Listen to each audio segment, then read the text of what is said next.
This week, we start reading the Torah once again from the beginning, from Bereishis. And as we read about the stories of creation and the stories of our forefathers, I think it's important to point out that the Torah is not meant to be a history book. In fact, the Torah skips thousands of years of history and tells us practically nothing about it. What is the Torah meant to be? The Torah is meant to be a guidebook of life. It's supposed to tell us how we should live our lives. And sometimes the Torah does that by giving us very specific commandments, telling us what we should or shouldn't do.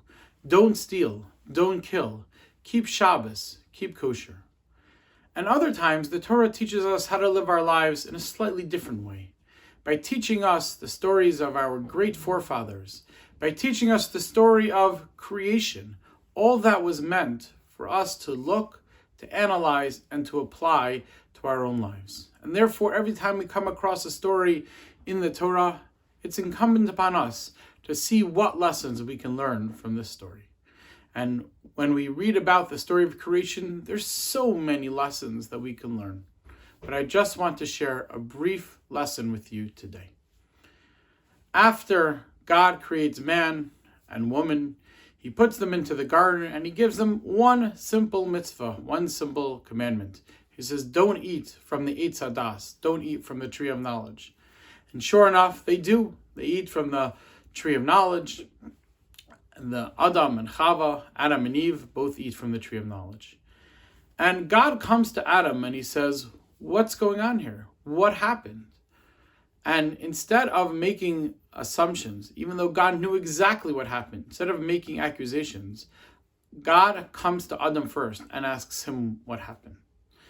And if God Almighty, even though he's all-powerful and all-knowing, instead of accusing Adam, instead asked him what happened, even though he knew exactly what happened, how much more so do we need to remember that? Sometimes we see things, we jump to conclusions, we make assumptions. This person must be doing something wrong. How could she do that? How could he say that? But we have to remember that we can never jump to conclusions. Of course, sometimes we do have to protect ourselves, even if we don't know exactly what went on. But we can never jump to conclusions about what happened. We always have to remember that we have to ask. We have to investigate. We have to figure out the truth. We have to hear the other side of the story. If God himself did that, then how much more so do we do that?